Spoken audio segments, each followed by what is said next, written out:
The alarm goes off. It's still dark, but you can feel it. Something is about to happen.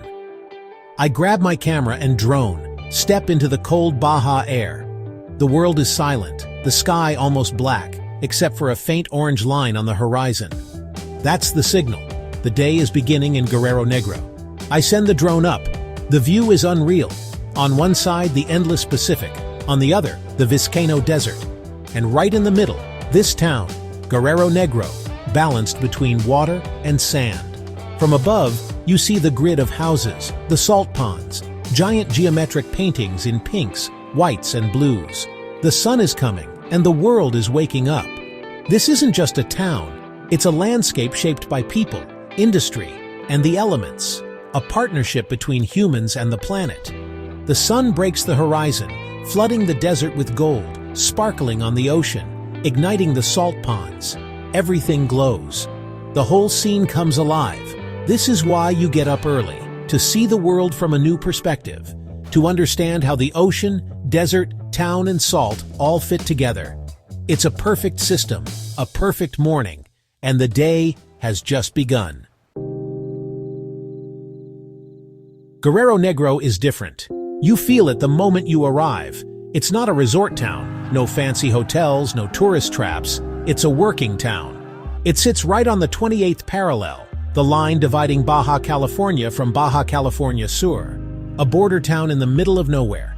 You drive for hours through desert, then suddenly there it is, a community sprung from the sand. The Pacific is its western wall, the wind a constant companion. The wind shapes the dunes, carries salty air, keeps things cool. People walk leaning into it. You hear it whistling at night.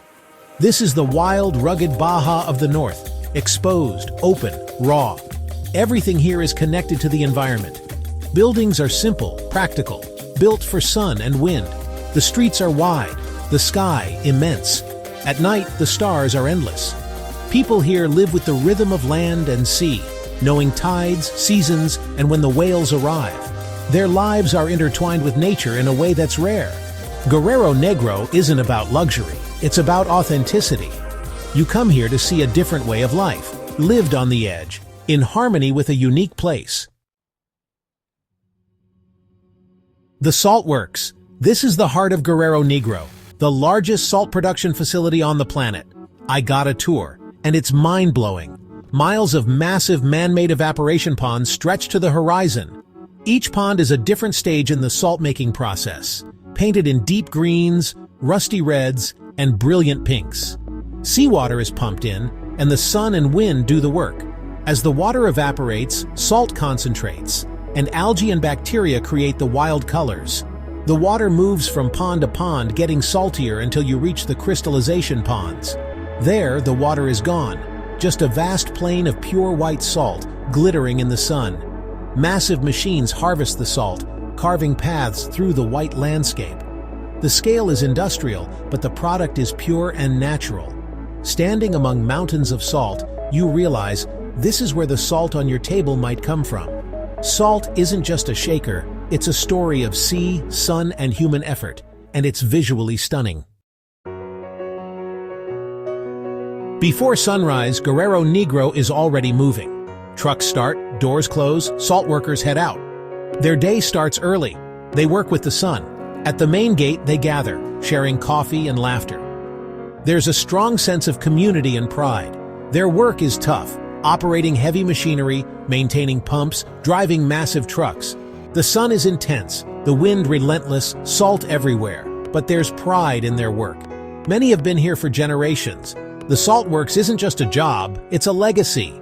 Teamwork and trust are everything. Safety is paramount. They're more than colleagues, they're family. Watching them, you gain respect for the process. It's not just sun and sea, it's human ingenuity and dedication. These are the unsung heroes of Guerrero Negro, the salt of the earth. Beyond the salt ponds lies Ojo de Liebre Lagoon, a world apart. For a few months each year, it becomes a sanctuary for gray whales. They travel thousands of miles from the Arctic to this lagoon. Why? Because it's safe, a perfect nursery. Pregnant females give birth here, protected from predators and storms. It's a place of birth and learning. Mothers teach calves how to swim and survive. You go out in a small boat, engine off, floating in silence. Then you hear it, a whale's exhale, a plume of mist, a massive gray back surfaces, barnacles and all. These whales are curious, often approaching boats. Sometimes a mother pushes her calf toward you, as if to introduce her baby. You can reach out and touch them, their skin like wet, hard rubber. It's a moment of connection, trust, and magic. This is the heart of Ojo de Liebre, the gift it gives to those who visit. Whale watchers in Guerrero Negro are a different breed.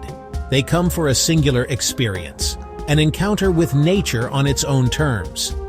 In the mornings you see them bundled up, waiting for pangas, excitement in the air. They're photographers, families, scientists, adventurers, all drawn by the promise of whales. Whale watching here is about patience. The whales are in charge. You wait, drift, listen. In that waiting, you notice the light, the seabirds, the rhythm of the lagoon. When a whale appears, the joy is pure. Jaws drop, people gasp, sometimes forgetting to take pictures. A massive head emerges, an eye looks right at you. It's humbling, connecting you to something ancient and powerful. In that moment, everyone in the boat is connected. Strangers bonded by awe. People leave changed, with a deeper appreciation for nature and a memory that lasts a lifetime. After a day on the water or salt flats, you need to refuel. Guerrero Negro delivers, simply, authentically. Motels are clean, friendly, run by local families. Places like Hotel Don Goose or Malarimo feel more like staying with friends. The food scene is all about fresh, local seafood. Street-side taco stands serve the best fish and shrimp tacos, light, crispy, and homemade. It's simple food, done perfectly. Evenings are quiet. The town winds down early. Locals and visitors mix in cafes and restaurants, creating a friendly, small-town vibe. People nod, say hello, and share stories. The pace is slow and peaceful, a welcome change from the rush of modern life. The warmth and hospitality here are as memorable as the whales or the salt. The biggest impressions come from the smallest details. In Guerrero Negro, slow down and look closely. The salt crystals, perfect cubes, sparkle in the sun. The patterns left by harvesting machines stretch for miles like abstract art. In the desert, the sand is fine. The tracks of lizards and insects tell stories of survival. Cactus spines, resilient plants, all adapted to this harsh place. Even the light is different, sharp at midday, golden at dawn and dusk. It catches the edges of salt, sand, and spray from a whale's blowhole. Paying attention to these details makes a visit here rich. It's about more than big sights. It's about feeling the texture of the place. As the day winds down, head to the dunes outside town. The best time is golden hour, just before sunset. The sand glows gold, shadows stretch long. Walking the dunes is a workout, but the view is worth it. On one side, the town and salt ponds, on the other, endless desert. It's incredibly quiet, just the whisper of wind. Sitting atop a dune, you watch the world change color. The silence is absolute, a rare moment of true presence. The dunes invite you to be still, to reflect on the day. By morning, your footprints will be gone, a reminder that nature is always at work. This is the peaceful, meditative side of Guerrero Negro. Want to visit? Here's how to do it right. Timing is everything. The gray whales are here from late January to early April. Mornings are cool, pack warm layers. Book whale tours locally. Malarimo and Mario's tours are great options. Local guides know the lagoon and respect the whales. The town is walkable, but you'll need a car for the lagoon and salt works. Some roads are dirt. Embrace the adventure. Carry cash. Many places are cash only. Support the local economy. Eat at family-run restaurants, stay in local motels, buy from small shops. By spending here, you help sustain this community and its way of life. Be a traveler, not a tourist. Respectful, curious, and kind. The sun sets over the Pacific, painting the sky with fire. Guerrero Negro is quiet, asking you to slow down and look closer. This place has a steady rhythm. The tides, the seasons, the early morning shift at the saltworks. It's a place of hard work and profound beauty, where industry and nature coexist.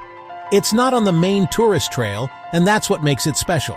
I came for the whales, but I'm leaving with so much more. Respect for the people, fascination with salt, and love for the desert's quiet beauty. Guerrero Negro gets under your skin. It stays with you.